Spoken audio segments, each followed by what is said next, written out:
Well, thank you so much for joining. I'm Jamie Lavin, and I'm on the Government Innovation team here at Bloomberg Philanthropies. And today's session is a continuation of a program that Bloomberg Philanthropies and the United States Conference of Mayors have been hosting since cities started dealing with the COVID crisis and thinking about how they could leverage federal funds to make sure that their communities kept moving in the right direction, to be able to rebuild, to recover from the pandemic, and to really ensure that we have an equitable recovery.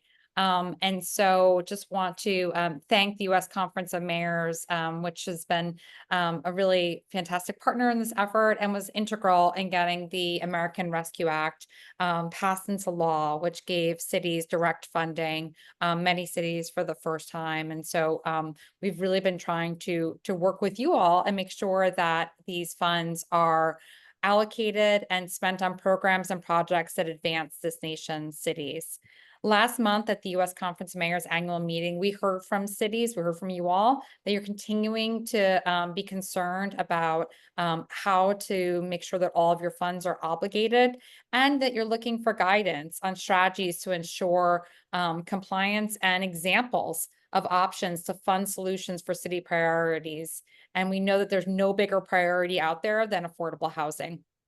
And so thank you so much to our partners at the U.S. Treasury Department, who have been working tirelessly to put out guidance that helps cities figure out how to spend this money, and just last month published a how-to guide on affordable housing, and really want to make sure that cities understand what are the practical solutions that you all can do even now with less than 6 months till that obligation deadline, to be able to put some money into housing and getting more of your residents into safe and affordable solutions. And so we are going to hear from Treasury. I'll introduce the team that's joining us today. And thank you to everyone who pre-submitted questions. Treasury will be answering some of those pre-selected questions. And then we'll also be posting in the chat a link so that you all can submit additional questions that you might have.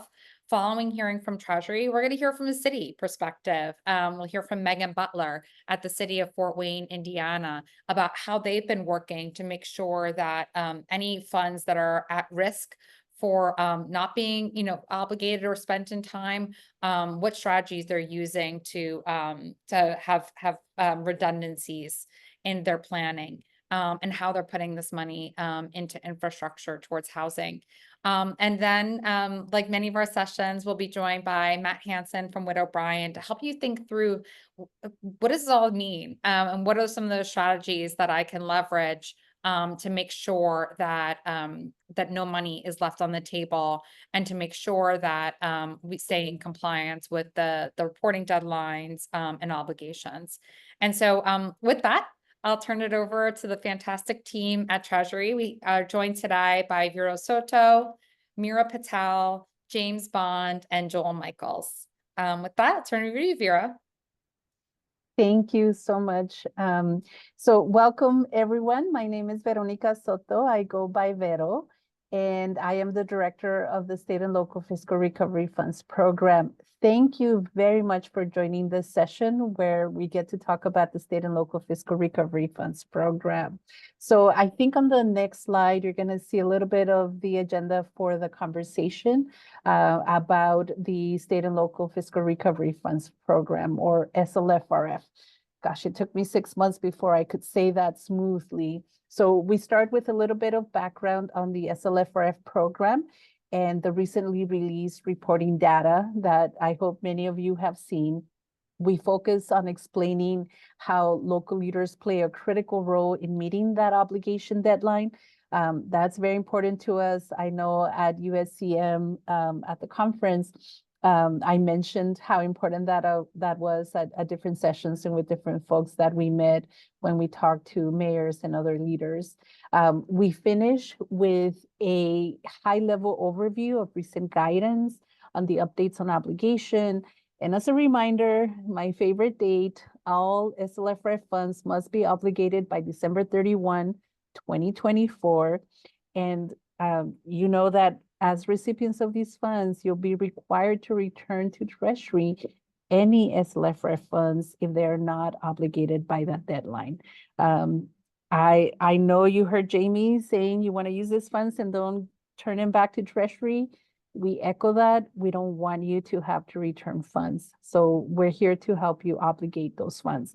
With that high-level information, I will turn it now to my colleague, Mira. Mira? Thank you so much, Vero, and really appreciate Jamie, the Bloomberg team, and the U.S. Conference of Mayors for bringing us all together. I serve as the Director of Strategic Partnerships at Treasury and lead the SLFRF outreach team. So I don't need to tell all of you that the SLFRF program, authorized by the American Rescue Plan Act, is a historic piece of legislation.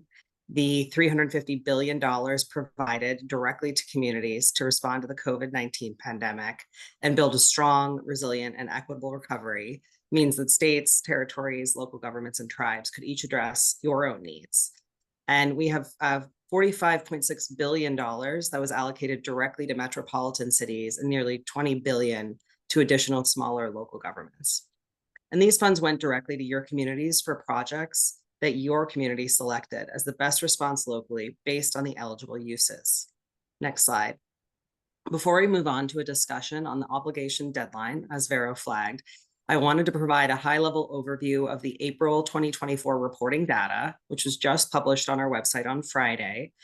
We'll dig into this a little bit more in the presentation, but the numbers you see on the screen were taken directly from our public data dashboard and provide a summary of what we saw in the latest reporting cycle from all of you. Most importantly, I wanted to call out recipients' investment in workforce and housing projects. As you can see, recipients have budgeted $19.6 billion SLFRF dollars to over 3,300 housing projects. That represents a 3% increase from last quarter's reporting. And on workforce, recipients have budgeted a little over $13 billion towards 4,400 workforce projects that have benefited nearly 1.5 million workers across the country. This quarter's impressive data emphasize the critical investment areas that are being invested in throughout your communities. So I encourage you to take a look at the data yourself, poke around on the website. This is all located under the public data portion of the SLFRF webpage. And with that, I'll hand it over to my colleague, James. Thanks, Mira. I would like to turn and speak a little bit more on that top line data that you introduced from our recently released public data from the 2024 Q1 reporting cycle, which again demonstrates how recipients have been putting the power of their SLFRF program dollars to great effect to create positive change in their communities. So, from supporting economic recovery, job creation, and workforce expansion to increasing access to healthy, safe, and affordable housing, the impact that recipients have made on their communities and the nation in general is nothing short of remarkable. So, in this latest quarterly data submitted to the Treasury Department through March 31st, 2024, recipients have continued to report progress in executing on their planned uses of SLFRF award funds. And as mentioned, this is our latest data set, which is gathered as of March 31st, 2024. In this data set, states and the largest cities and counties have reported budgeting 94% of their total SLFRF funds to specific projects, with the total number of reporting projects growing 20% since the previous reporting period. And that just demonstrates continued steady progress in recipients planning for the use of these funds. Now, more specifically, SLFRF recipients reported $317 billion in lost revenue resulting from the pandemic. And a significant portion of this revenue shortfall is being made up for with SLFRF funds. More than 20,000 participating governments reported they are budgeting nearly $130 billion in SLFRF funds to help replace this lost revenue. And they're using that $130 billion to fund more than 78,000 projects to provide fiscal stability in their jurisdictions. So this data illustrates that the American Rescue Plan prevented severe cuts to public services and helped state, territorial, tribal, and local governments swiftly resume normal operations. In addition to responding to the immediate aftermath of the pandemic, governments are investing SLFRF funds to address the long-standing structural challenges in the economy that the pandemic surfaced and exacerbated, especially the need to increase the availability of affordable housing and invest in their workforces. I am now going to hand it over to my colleague Joel to talk a little bit about the obligation and obligation deadline. Joel? Hi, James, and hi, everyone. Next slide, please.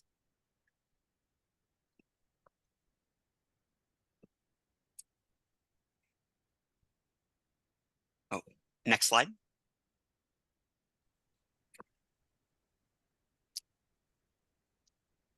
I think we need to go back one. Perfect. Thank you. Oop. Back one more, please. Great. So as I'm speaking here, I want to encourage you to scan the QR code in the lower right corner of this slide, which links to our online SLFRF FAQs, and that'll allow you to follow along as I reference them during this presentation. So for all 7 eligible uses of SLFRF funds, including the provision of government services for funds claimed under revenue loss, recipients need to obligate SLFRF funds by December 31st, 2024. And they need to do so for all eligible and they need to expend those funds obligated for all eligible uses, except for certain projects, by December 31, 2026. For projects under the Surface Transportation and Title I eligible use categories, the expenditure deadline is September 30th, 2026, not December 31st. So what is an obligation? An obligation continues to mean an order placed for property and services, an entry into contracts, subaward, and similar transactions that require payment. This definition has not changed since the program launched in 2021. Some of these items have always constituted an obligation, such as a subaward or a contract, but some have recently been clarified as counting as an obligation in the obligation IFR and our new FAQs. So there are several pathways by which an obligation can be incurred. They include an order placed for property or services, a contract, a subaward, and similar transactions that require payment, which may include interagency agreements if they meet the conditions in FAQ 17.6, payroll expenses for recipient employees if they meet the conditions in FAQ 17.7, and costs related to certain legal and administrative requirements of the SLFRF award funds.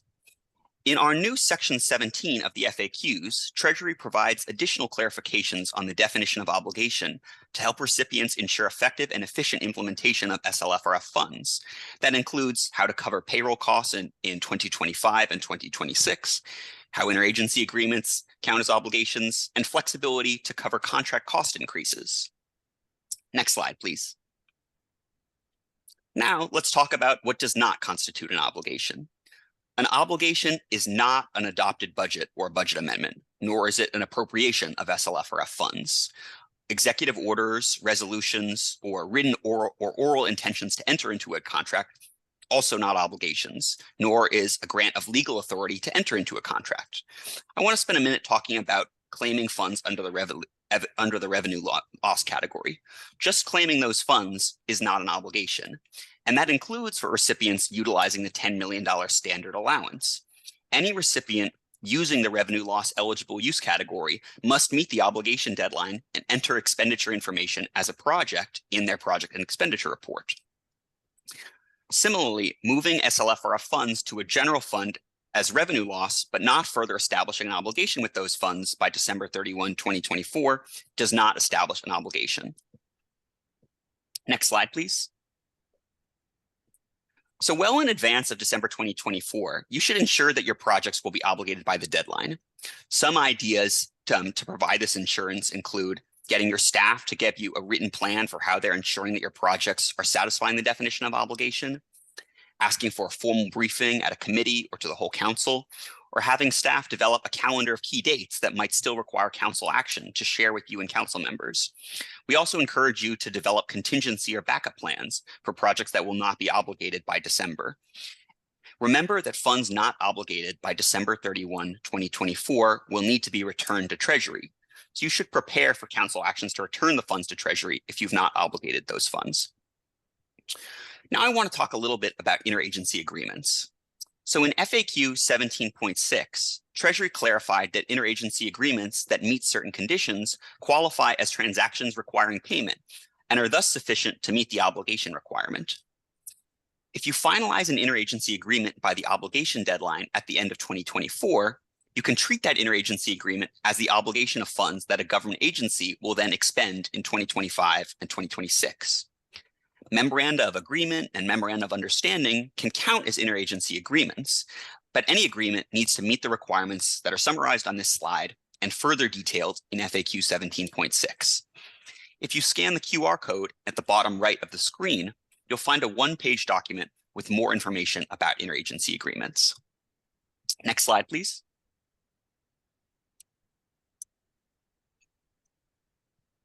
Now I want to talk about affordable housing. In addition to responding to the immediate aftermath of the pandemic, governments are investing SLFRF funds to address longstanding economic challenges, especially the need to increase the availability of affordable housing and invest in their workforces. Investing in and expanding access to affordable homes is a key goal of the Treasury Department and the Biden-Harris administration generally. Governments across the country are leveraging SLFRF award funds to construct new housing and rehabilitate or repair existing ones. In the summer of 2022, Treasury expanded flexibility for recipients to use SLFRF funds to invest in making homes more affordable. Excuse me, I meant 2024. Since then, spending on affordable housing continues to accelerate. In partnership with the U.S. Department of Housing and Urban Development and the U.S. Department of Agriculture, Treasury's updated our Affordable Housing How-To Guide this June and has made this guide available online. This guide spells out new guidance to substantially expand the universe of affordable housing projects that are presumptively eligible to be funded through SLFRF, and it provides a summary of updated guidance related to SLFRF recipients' ability to use SLFRF funds to invest in affordable housing. The guidance clarifies and expands on the framework outlined in the SLFRF final rule, which we clarified in March 2024 with FAQs 2.14 and 4.9. This Affordable Housing How-To Guide provides examples showing how recipients can combine and layer SLFRF with other sources of funding to maximize resources and meet housing needs. I'd like to take a moment to pause here and encourage you, if you've not already done so, to use your smart device to scan the QR code you see displayed on the screen. It's linked to that Affordable Housing How-To Guide we're discussing. Next slide, please. Now I'll talk about how Treasury's guidance clarifies the two presumptively eligible ways that recipients can use SLFRF to fund affordable housing investments. First, SLFRF funds used for affordable housing projects under the public health negative economic impacts eligible use category are presumptively eligible if the project would be eligible for funding under, or in some cases are funded under, an expanded list of federal housing programs. A few of these programs are listed on the slide, and you can look at page 2 of the Affordable Housing How-To Guide for a full list of these federal housing programs. I don't know where she's looking. She shouldn't. Thanks. Second, SLFRF funds used for the development, repair, or operation of any affordable rental housing unit that has a limited maximum income of 120% of area median income imposed through a covenant, land use restriction, or other enforceable legal requirement for a period of at least 20 years is a presumptively eligible use. A jurisdiction may establish a longer period of affordability at its discretion. Under this second option, recipients may use SLFRF funds as part of the financing for a mixed income housing project if the total financing made up of SLFRF funds doesn't exceed the total development costs attributable to affordable housing units limited to households at or below 120% AMI for the affordability period. For example, suppose 25% of a project's units are reserved for families at or below 120% AMI for the affordability period, and 20% of the total development costs of the project are attributable to those reserved units. In that case, SLFRF funds may be used to pay for up to 20% of the total development costs. If you take a look at FAQs 2.14 and 4.9, you'll see more information about these two kinds of presumptively eligible uses and full details on how to take advantage of them.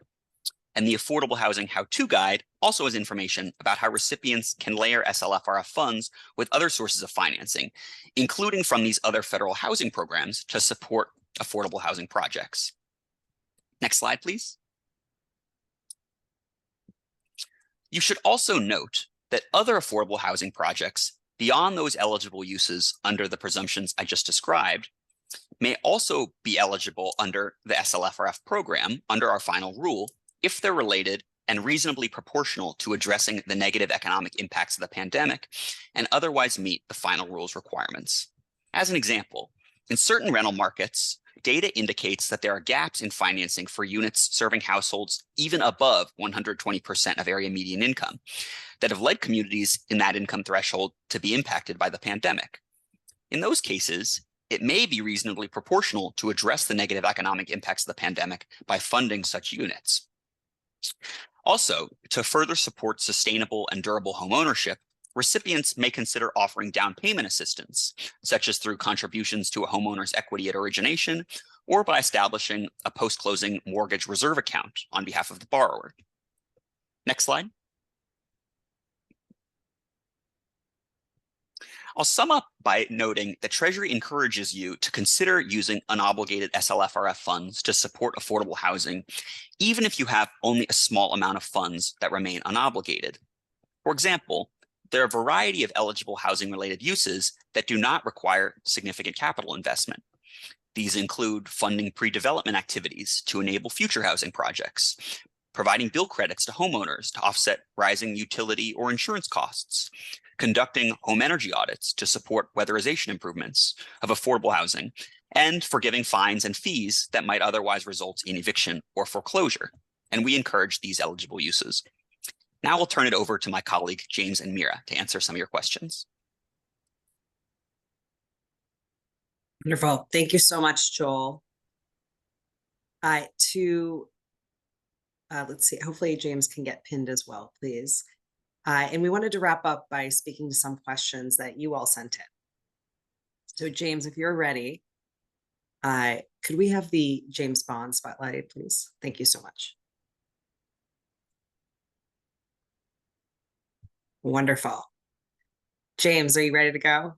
I'll start us off with the first question. Wonderful. So to the mention in the chat and to build on the presentation, what is the definition of obligation and spent?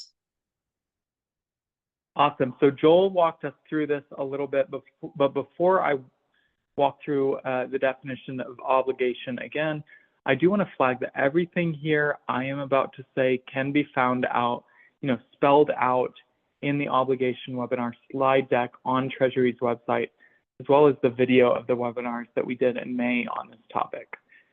That said, an obligation continues to mean an order placed for property and services and entry into contracts, subawards, and similar transactions that require payment. This definition has not changed since the program launched in 2021. In addition, the obligation IFR clarified that an obligation also means a requirement under federal law or regulation or provision of the SLFRF award terms and conditions to which the recipient becomes subject as a result of receiving and or expending SLFRF funds.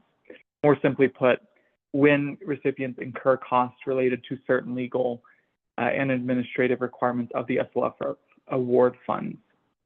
This was the focus of our obligation IFR webinar in November.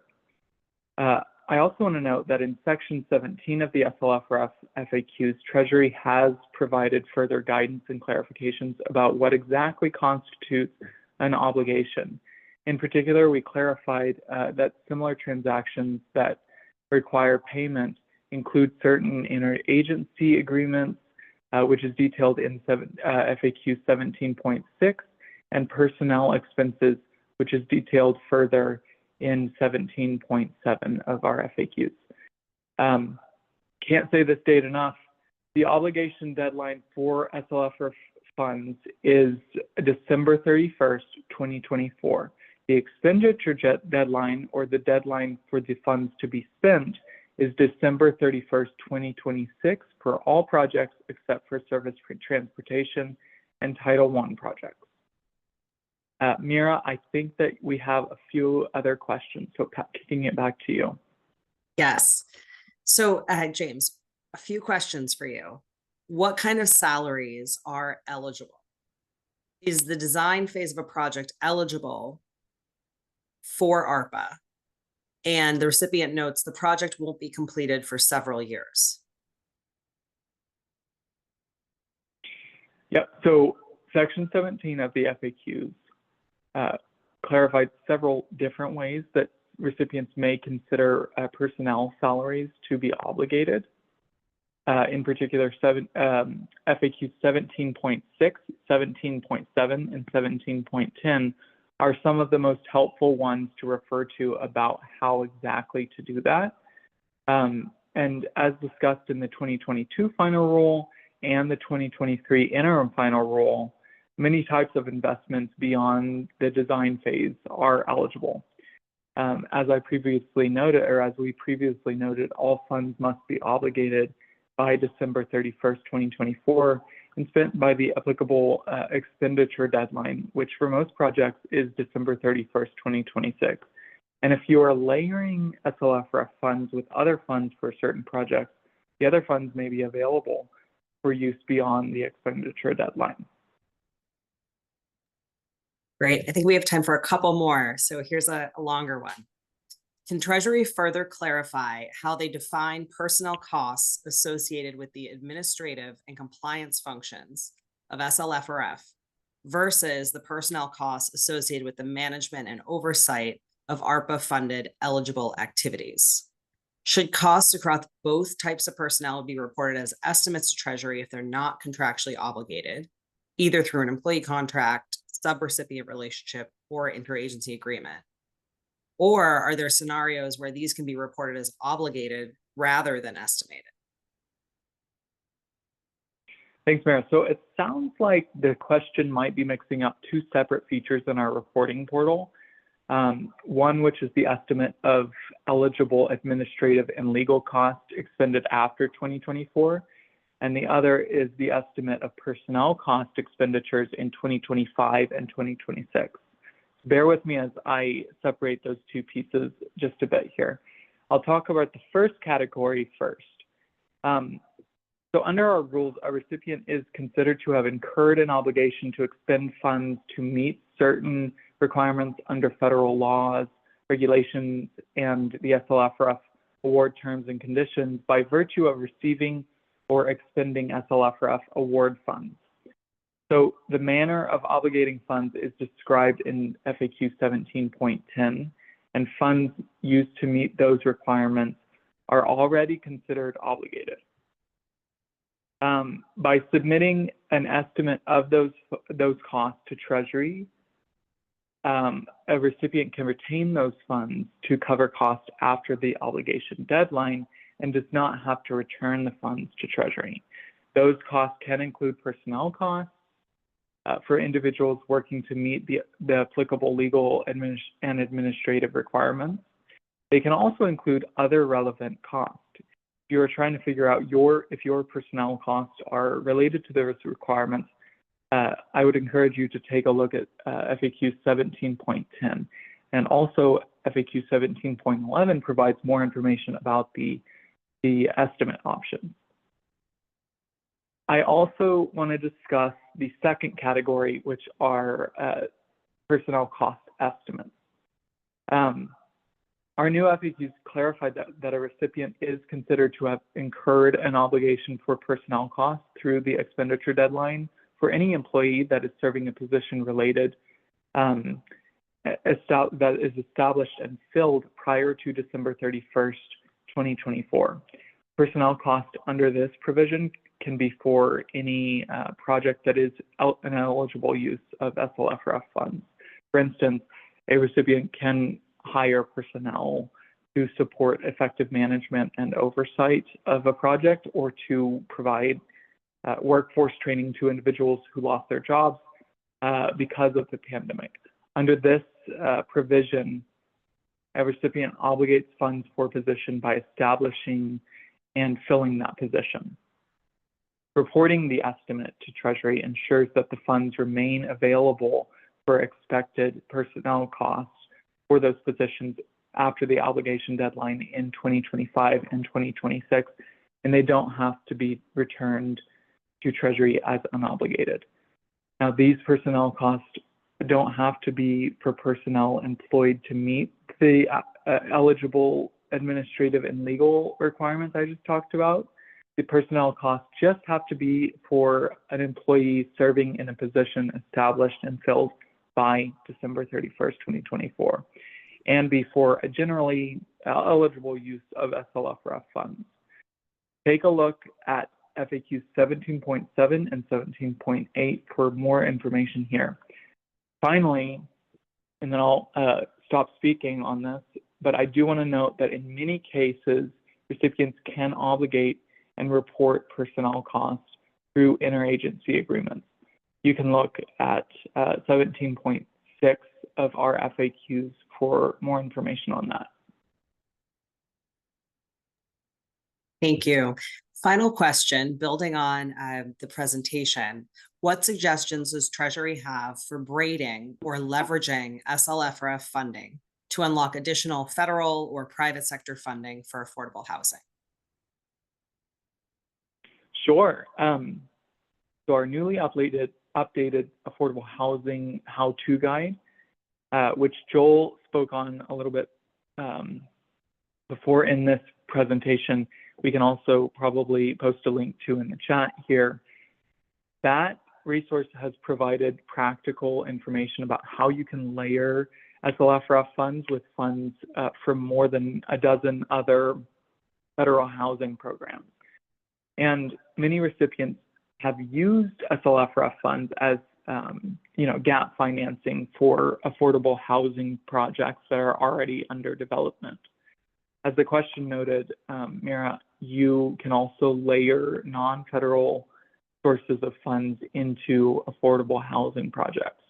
So in general, recipients can blend and braid SLFRF funds with any other federal, state, local, or private sources of funds, as long as the costs are eligible costs under each program and are compliant with all related statutory and regulatory requirements and policies, including restrictions on the use of funds.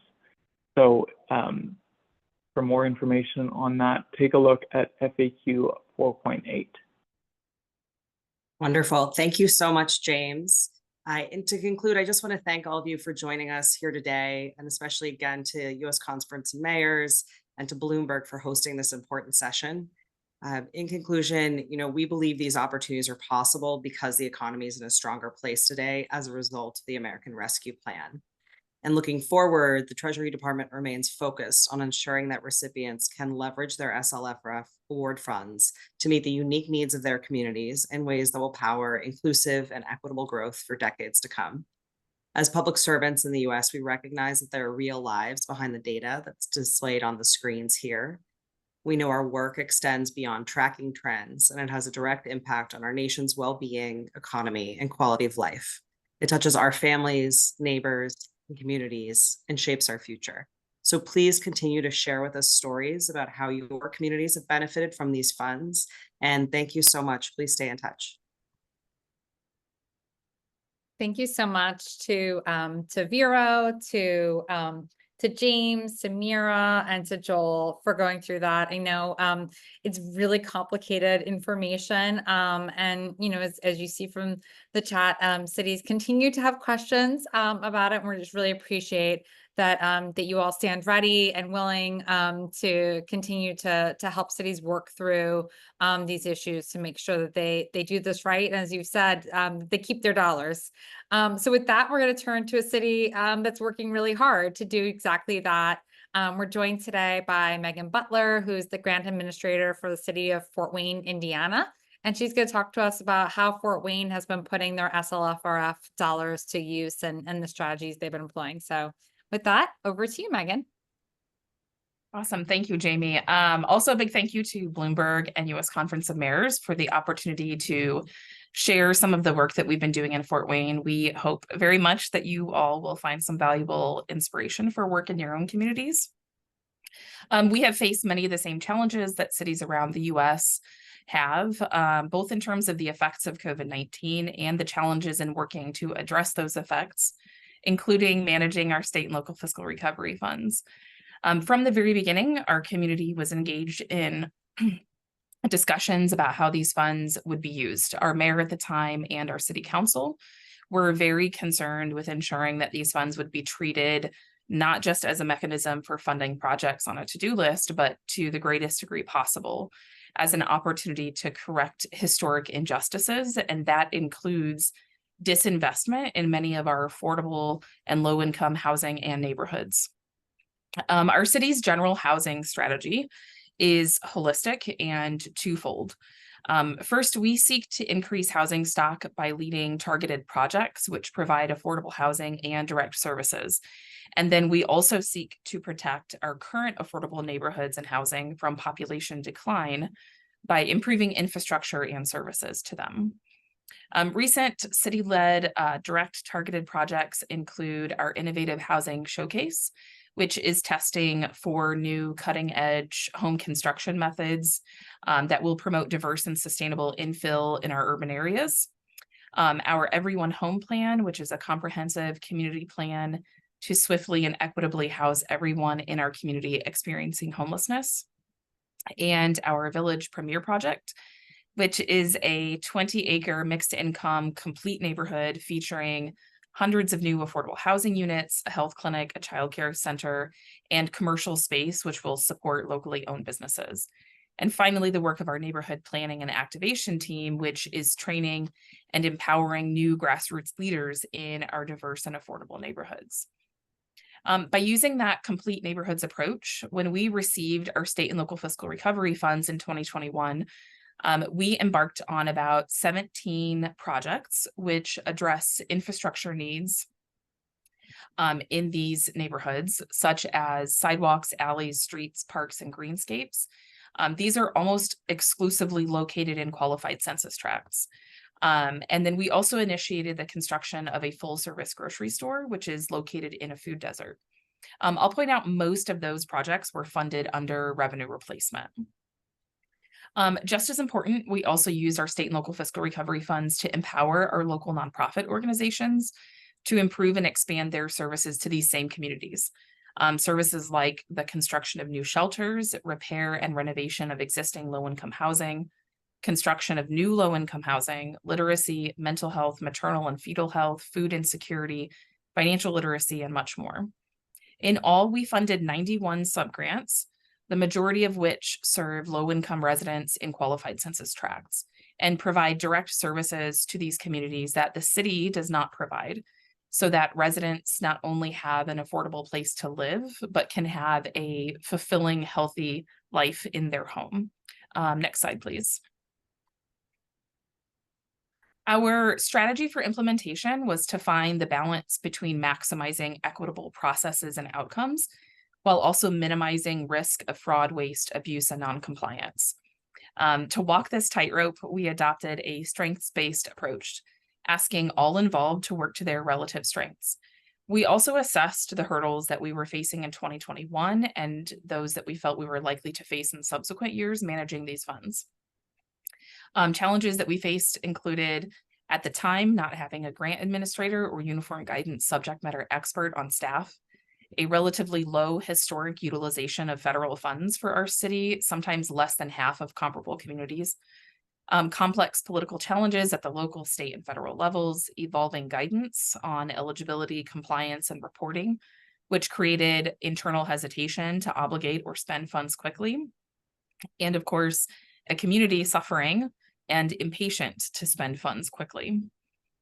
Weighed in the balance, then, we knew it was unrealistic in the time frame required to stand up entire departments of staff to initiate large new projects requiring entirely new knowledge and skill sets not already in possession of our city divisions.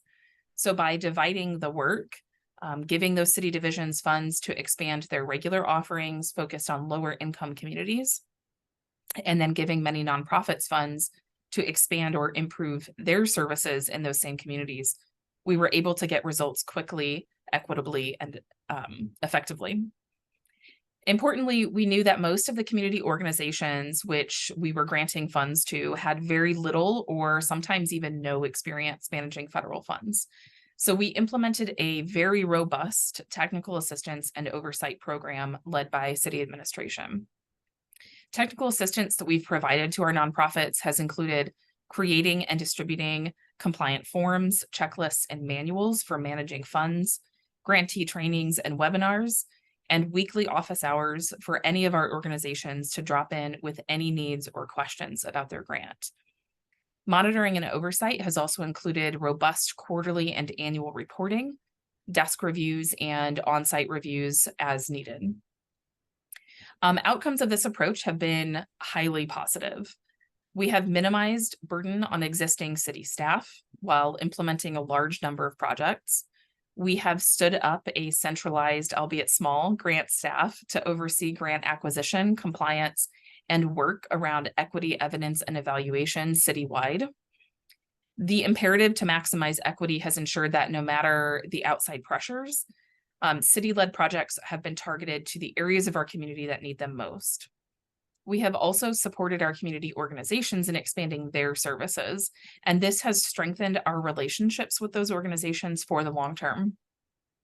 While the technical assistance and training that we have provided to them is equipping them with the knowledge and tools to expand their own federal grant acquisition outside of the funds received via SLFRF. I will note that our strategy has ensured that we have had to reallocate very little of our funds, although we are now at the point where we are taking a hard look at our projects, which we feel may not be able to utilize their funds before the end of this year to get them obligated. And so we are reallocating a small percentage of our funds actually at the moment. And we are targeting those towards smaller projects which have a shorter procurement timeframe so that we can get them obligated appropriately. A couple examples of that are that we are improving some accessibility features in our public buildings. So we feel that Treasury's Affordable Housing Guide is extremely useful in providing accessible project ideas, including subgrants, which address the need for affordable housing in our communities. And with the updated obligation guidance, Treasury clarified unequivocally in that funds are obligated when they're granted out to a subrecipient or beneficiary. This is a provision that we have taken advantage of extensively. This allows these funds then to be efficiently, effectively, and equitably managed to solve community problems, which a city administration may not be able to address in the same manner in a compliant timeframe. And then in this scenario, the role for city administration is to support these organizations in their work. And we do that through city staff funded as SLFRF administration. Thoughtful planning from mayors and city administration and a willingness to extensively partner with outside organizations ensures that a community's challenges, including those and especially around affordable housing, can be solved. Thank you. Thank you so much, Megan. It's really inspiring to hear about the work that Fort Wayne's doing. I think that the housing programs especially, I think will be largely of interest, and just, you know, how you were able to use revenue replacement to stand up many of these programs, I think is something that we might be talking with our next speaker about. So next up, we have Matt Hansen from Witt O'Brien, who has been really leading a lot of our work on the Federal Assistance E-through-1 program and helping cities strategize the funds. As you said, there, you know, when we were all dealing with some of the early guidance and trying to figure out eligibility, we turned to Matt and his colleagues to help us unpack that and to give cities really practical advice on things like using revenue replacement as a way to be able to stand up some projects and make it a little easier on yourself. So with that, I'll turn it over to Matt. Thanks, Jamie. And first of all, what a great overview by Treasury and wonderful insights from Megan. I want to thank Bloomberg and the U.S. Conference of Mayors for coordinating today's session. Each time I participate in one of these webinars, I learn something new, something I thought I knew, or see an issue from an entirely new perspective. So, always helpful and beneficial. I see my role here today as a little bit of therapist and a little bit of a cheerleader. So I will do my best to try and meet both needs. So first and foremost, when addressing affordable housing with the state and local fiscal recovery funds, maximize the time remaining. Through the use of cooperative purchasing, subawards, as Megan just mentioned, interagency agreements, there really is plenty of time before 12/31/24 to fully utilize the funding for strategic activities such as affordable housing. The window to take advantage of these opportunities has not closed. It's getting near, and I know we're all sweating it, and it's right around the corner. But 5 months in federal financial assistance is still a fairly long time to execute some of these agreements. Leverage your partnerships. This is not new to anybody on this call, but your non-government partners provide both an opportunity to obligate the funding through subrecipient agreements, but also to effectively address affordable housing issues. Those of you in the public sector, in city, town administration, you cannot do everything yourself. You need to rely on partnerships, and those nonprofit and non-government partners really provide that extension of the city administration. Don't reinvent the plan. Over the last several years, even decades, your communities have done a lot of incredible work to establish affordable housing plans for your community. While there is plenty of time left to obligate and expend, there's not enough time to go back to the drawing board and develop a whole new plan. So leverage that work that's already been done, not only when addressing affordable housing, but things like capital improvement plans and others. If you're in need of ideas and strategies, look to what your peer communities are doing. The people on this call have incredible insights, incredible ideas. But also Treasury mentioned their reporting data on their website. Their Power BI site really has some incredible information about who's doing what. The annual reports have a lot of great information about what some of the states and large municipalities are doing. So really take advantage of that work when you're looking for ideas and best practices. Utilize the administrative and programmatic flexibility provided by Treasury. There really is not another federal financial assistance program like the state and local fiscal recovery fund when it comes to both programmatic flexibility as well as the administrative flexibility. Treasury really has created opportunities for us that we need to be taking advantage of now. Affordable housing, as an example, is normally addressed through HUD funding, which, to say the least, can be somewhat administratively burdensome. The opportunity is really to use the flexibility of the fiscal recovery funds to address issues which normally might not be allowed or cost prohibitive due to regulatory requirements from these other federal programs. In the same vein, address gaps. Traditional funding programs all have certain items which are not allowable, but still critical to addressing affordable housing in your community. Look to see how this funding, either the regular state and local fiscal recovery or through revenue loss, can address some of these gaps that you've been trying to plug for years, but never found a financial grant program that can help you address those gaps. Treasury officials talked about this, but leverage additional funding and look for braiding opportunities, whether it be as the required local match, unlocking developer funding, or demonstrating to state or elected stakeholders that you have skin in the game. be strategic with how you can leverage the fiscal recovery funds to unlock additional funding for addressing affordable housing and other topics. And then finally, revolving loan programs are not for every community, particularly in the housing space. Many folks are looking at revolving loan programs as an opportunity for stretching the life and impact of these dollars. If your community has not participated in loan programs previously, just make sure you're doing your due diligence, invest the administrative resources necessary, and look to see if there are neighboring jurisdictions or non-government organizations who have this experience that might make for good partners going forward. Treasury has provided a lot of guidance, a lot of allowability and flexibility around different types of loan programs and how to report them in out years. So the flexibility is there, but just make sure you're doing your due diligence before going down the revolving loan road. This is an area where we often see revolving loans discussed in the housing space. Next slide.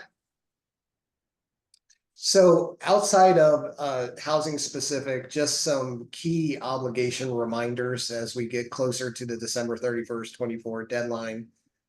As Joel discussed, there is no distinction between the quote unquote regular state and local fiscal recovery funds and the revenue loss funds from an obligation and expenditure deadline.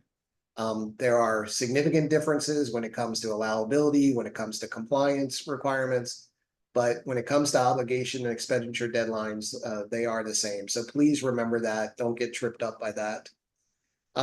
Follow existing policies and procedures. We have seen this, time and time again when communities get up against a deadline like the obligation deadline. They start deviating from their standard practices. So it is critical that your organization has grant policies and procedures documented, including the process for obligating funds. Don't try and get too cute, too creative. Stick to the plan, stick to your established practices as we get closer to the deadline. Similarly, update these policies and procedures as necessary. If you're looking at taking advantage of Treasury flexibilities for obligations, make sure you're keeping your policies and procedures current. You heard Treasury officials talk about the interagency agreements. If your community is going to take advantage of that interagency agreement process for obligation purposes, even though it's allowed by Treasury, make sure you're updating your own policies and procedures to allow it as a means of obligating for your community. Document deviations. There are always certain situations that do not align perfectly with established processes. When this happens, you need to carefully document the deviation and the rationale for it. Treasury is doing an incredible job of monitoring and oversight, working with their own OIG, working with the PRAC. But there are, hundreds of organizations, thousands of organizations that are direct recipients of this funding. It will take them some time to do all of their monitoring and oversight. So it might be, a year, 2 years, 3 years from now when you're having to report, you're having to participate in the monitoring. That's when, sort of memories get fogged and you don't remember why you did something a certain way, you deviated from your standard practice. Make sure you are documenting those deviations. Be consistent. My experience with federal funders is as long as your policies are documented, adhered to, deviations are documented, and decisions are not arbitrary nor capricious, they will work with you to resolve concerns. Even when they have a different policy interpretation, they think you should have done something a little bit differently. If they see that you're doing your best, you're doing your due diligence, you're being consistent, you're not making arbitrary decisions, they are much more likely to work with you going through monitoring, allowing you to reallocate funds, put corrective action plans in place. So, as we get closer to this deadline, and then, 2.5 years from now, when we get close to the expenditure deadline, just make sure you're being consistent in the way you're managing your agreements. As mentioned earlier, partnerships are key, not only in affordable housing, but in other areas. But they're really key right now from an obligation perspective. Being able to subaward money to a nonprofit partner makes you, allows you to hit that obligation deadline and extends the use of that funding for 2 more years. So invest in those partnerships now and also for the future. But make sure you're building capacity you need as a partner to help solve a problem and administer funding. So, build capacity in those nonprofit organizations to manage grants, build capacity to, develop, foster those relationships, and do it in advance. Don't do it until, the 11th hour when you absolutely need, that partnership to exist. And then the final, sort of obligation reminder, plan for the future. Make sure you are taking advantage of admin funding, indirect cost recovery, the Treasury's estimation guidance, which was discussed today, so that you have the monitoring, reporting, audit resources needed to successfully manage and close out your fiscal recovery funds. December 31st, 2026 is both right around the corner, but it's also 2.5 years from now. So make sure you have the resources you need to effectively manage this program all the way to the end. And with that, Jamie, I don't know if we have time for a question or two. I think the first thing I'm going to do is I'm going to launch a poll. If you could all be filling that out while we continue talking for a minute. If Matt's available, maybe we'll just go a couple of minutes over our time. For those of you who can stay on to answer some of the questions that have come into the chat. If anyone needs to leave at 3 of your next meeting, we'll have the recording of this session posted to our program website, which we share in the chat, and we can schedule and we can share again. Just want 2 quick reminders. One is as we shared in the chat, we have availability for one-on-one support, free support for your city if you're struggling with some tricky questions. So please fill out our form if you'd like to access that help, or just indicate it in the chat. And I mean, not in the chat, in the Zoom poll for that question. Another one is this is a series. We know that these deadlines are coming up, and we want to make sure that you all feel supported and prepared and can get your questions answered. And so Treasury has graciously agreed to join us for a few more of these. So the next one is going to be on August, I think it's August 8th at 2 p.m. Eastern. And we're going to, in that one, really be thinking about how some of this money, I think it's August 6th. Sorry, guys, there's a little typo there. August 6th, Tuesday, August 6th at 2 p.m. We're going to be having the next session, and it's going to be focused on using some of this money for workforce development and for small businesses. And maybe just the third quick announcement on housekeeping is that we know there's great things happening. We heard about them from Fort Wayne today. We want to uplift what's happening in your communities. As you might have noticed, you all probably get annoyed seeing the stories about money not getting spent, projects not getting funded. We want to hear about how you're putting this money to use in great ways. So one of our poll questions asks you all to just share with us if you're willing to talk and elevate your stories, your city's success, what you're investing this money in, and how it's helping people. There's real lives behind the programs and projects that you all are putting into existence, and we want to acknowledge that. And so with that, if Matt, if you're willing to answer, stay on a little bit longer, I should have asked you in advance. We have a few quick questions. Is that okay, Matt? Yep, absolutely. Okay, great. Our first question was from I'm going to put these 2 together, a combo of April Phillips from Anderson, Indiana, and Joseph Hustons from Lynn. I think it's Massachusetts. And it's really about what happens if you enter into a purchase order or you buy something and you think you're great and it's obligated. And then something happens after December 31st, 2024.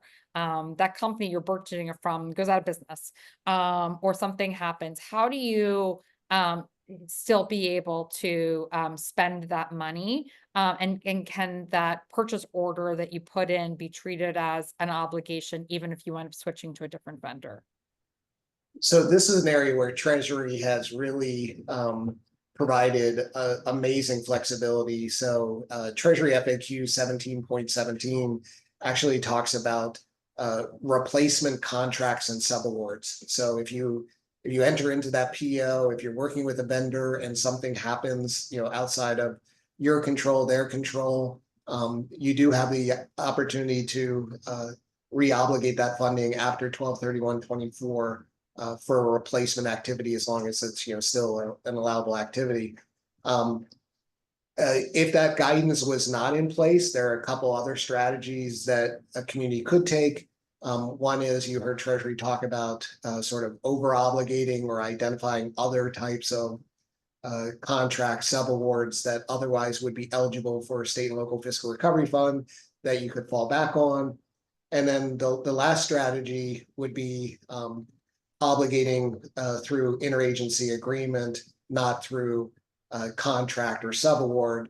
So the interagency agreement between like a mayor's office and the Public Works Department that says this funding is to be used for, an HVAC project, that's where the obligation happens, regardless of what happens at the contract vendor level. But really take a look at that FAQ 17.17, where it talks about replacement contracts, and that really should give everybody a sense of relief, or a little bit of breathing room, that a PO, an invoice, a vendor relationship goes south, you still have the opportunity to use that funding. Awesome, thank you. Our next question was from Alicia Zoller of Holyoke. And she asked about whether the projects that are funded with SLFRF funds need to be completed by December 31st, 2026, or just that those funds need to have been expended by then, and whether the project has other components those can go on. So for those of us old enough to remember the housing crisis in 2009, 2010 with the ARA funds, the ARA money very much had this project completion requirement in it, sort of separate from the funding. The project itself had to be completed, and part of that was, if you remember, that ARA money was so much focused on jobs development and turning the economy around. That same requirement doesn't exist with ARPA, so it really is about having the funds expended, not the project being completed. That being said, I really recommend that you phase your projects and try to isolate the ARPA state and local fiscal recovery portion of the project, so that something doesn't happen down the road. Like let's say it's a housing project and you're doing part of it with ARPA, state and local fiscal recovery fund. You spend the money, the project's still going on. The rest of the project was supposed to be with general funds or bond proceeds.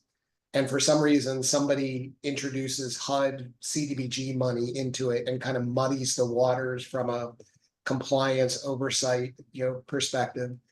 So I'd really encourage you to try and phase the project. So phase one is the ARPA portion. It might be the in-ground utilities, or it might be the planning portion, or might be something else, and then phase out the rest of the project, so you can clearly draw a box around, this was the programmatic activity that was funded with the ARPA dollars, it was completed on this date, and you don't have to worry about something muddying the waters later on. Awesome.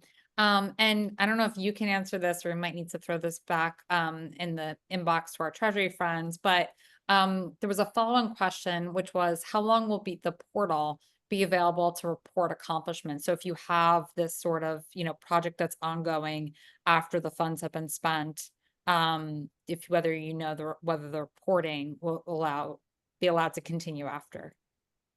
I don't, except it will at least be through the first quarter of 2027 for final reportings. Many will also have sort of the annual reporting requirement, and I'm sure Treasury will be, certainly open to learning about success stories and Yeah. outcomes, however that information is provided to them, but probably a good question to put back through them, through their inbox. That was my thought exactly. I don't think anyone wants to hear is unwilling to hear good news. Okay, we got a question as well from Nan Baker from St. Louis. Can personnel costs be obligated via an interagency agreement through which the operating department imposes conditions on the use of funds on itself, and which is countersigned by the city's legal department and Department of Finance, provided that it sets forth specific requirements, is signed by the parties, and does not disclaim binding effect? I know that's a complicated question, so feel free to say we'll have to get back to them, but if you could follow that one. No, it is. I mean, you just don't want to, if an interagency agreement with yourself with the same agency is not something you would typically do, I wouldn't encourage it this way. So I would, have it be, the mayor's office, the city manager's office, whatever's appropriate, doing that agreement with the department. I also want to make sure people understand, that those interagency agreements and the work you're doing from an obligation perspective is separate and apart from, what you need to do from a Treasury reporting perspective when you're providing those estimations. So make sure you're doing both. But if an interagency agreement within one department is not something you would typically do, then I would think about how you structure it, between, the general counsel, the council's office, the mayor's office, some other entity. So there's two parties to the agreement. Awesome. Thank you so much. And I just want to, I'm realizing I don't think we socialized in this webinar that we put together two different resources that we handed out at the U.S. Conference of Mayors annual meeting that Matt and our other partners have helped put together, which are really two different, one is a checklist for those of you who are administering ARPA funds to send out to your city agencies and check in on the status of those projects and how they're doing. And the other one is sort of a strategy document about what are these ways to do redundancies and to think about how those obligation spending deadlines are being met. So I encourage you all to check the links out there in the site I just posted. Then I also we gotten a question about Build America, Buy America provisions and whether we're hearing anything about whether the barriers to those provisions are being reconsidered with the ARPA funds. So Build American, Buy American does not apply to the ARPA state and local fiscal recovery funds. So when we talk about, sort of those administrative flexibilities, for the most part, National Environmental Policy Act doesn't apply. Davis-Bacon only applies in certain areas. Even things like, the predecessors to Buy American, Build American, like American Iron and Steel and domestic preferences don't apply. So BABA really should not be viewed as an impediment to spending the state and local fiscal recovery unless you're braiding it with some other federal funding stream. If you want to, certainly if you have a specific programmatic example that you want to have Jamie and her team submit to Treasury, or if you want to schedule a time to talk further, but we have really never, I've been doing grants for 30 years. We've never seen a program quite like this with the programmatic compliance, allowability, flexibility, so it's really an opportune moment for us to take advantage of what's in front of us right now. Awesome. And we got one last question. If you have any other questions, now's the time, put them in the chat. The last question was also from Nan Baker from the city of St. Louis. Can a city obligate its administrative expenses from 23 to 26, including project closeout, through an interagency agreement reported under 7.1? Yes, yeah, you can. You don't have to, go back to 23. It would, I mean, 23 through December of 24 would be your actuals. It would be 24 and beyond that you could obligate through interagency agreements or contracts with vendors or whatever the case might be. When you're talking about pure admin expenses to administer the ARPA funds, and you're not talking about expenses for a city or town to self-perform work, there's quite a bit of guidance from Treasury on how to obligate and report those admin expenses. Take a look at that first, the guidance that Treasury mentioned earlier, and see if you even need to go through that interagency agreement process for admin funds. But if you feel like you do, certainly an interagency agreement would work. Great. Well, thank you so much, Matt. Thank you to everyone from the Treasury Department. Thank you to Megan Butler from Fort Wayne, Indiana, and of course to our fantastic partners at the U.S. Conference of Mayors. Huge thank you, and please join Jamie, us. could I say Yeah. a final word on Yeah, that? course.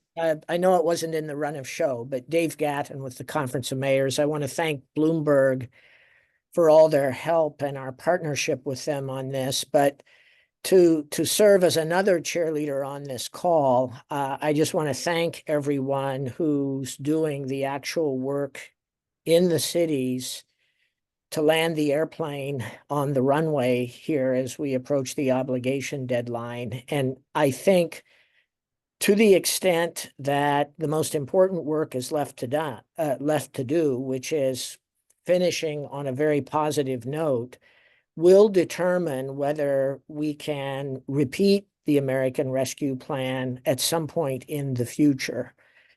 So I just want to encourage you and lift you up that the work you are doing now will directly impact whether we can repeat the American Rescue Plan in the future. So thanks so much for participating. I really encourage you to use the one-on-one TA that is available to you through this program.